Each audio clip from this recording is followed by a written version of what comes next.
Arestado ang isang lalaki matapos magnakaw sa bahay ng kanyang bayaw sa Antipolo City.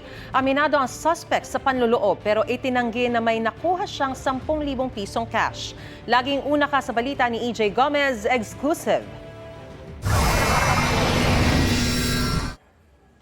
Kuha sa CCTV ang pagpasok ng isang lalaki sa isang bahay sa Barangay San Isidro, Antipolo City, alas 3 ng madaling araw kahapon.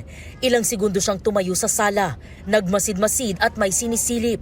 Maya-maya, kinuha niya ang isang bag at saka naglakad palabas. Ayon sa barangay, kinaumagahan na nang malaman ng may-ari ng bahay na nawawala ang kanyang bag. Agad daw nilang chinek ang CCTV sa bahay at saka nalaman na ang nagnakaw kanyang bayaw. Ang natangay niya ay isang bag na may lamang mga IDs, lisensya, ORCR, saka halagang 10,000 ayon doon sa complainant. Tumangging humarap sa kamera ang biktima na agad naman daw nagsumbong sa mga otoridad.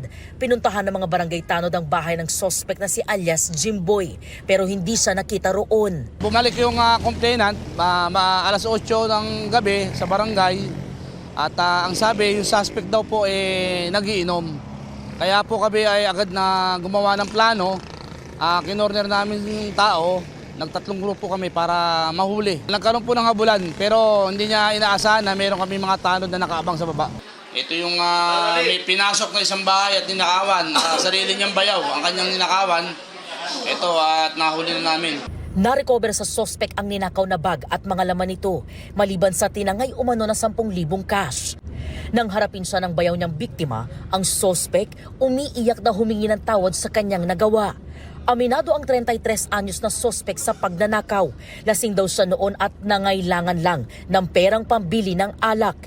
Hindi rin daw niya napansin na bahay ng kanyang bayaw ang kanyang pinasok.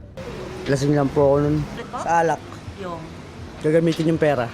Sabi pa niya, wala siyang nakuhang pera. Hindi po totoo yun. Pinatalo niya kamo sa bilyard. Yung pera niya 10,000 binibintang niya sa akin. Wala po talaga naman yung pitaka niya. Gusto ko pong humingi sana ng tawad. Nangyari po, sinurpresa po nila ako eh. Isisihan ko po yung nagawa ko sa kanya. Sa custodial facility ng Antipolo City Police nakadetain ang suspect na naharap sa reklamong theft. Ito ang unang balita. EJ Gomez para sa GMA Integrated News.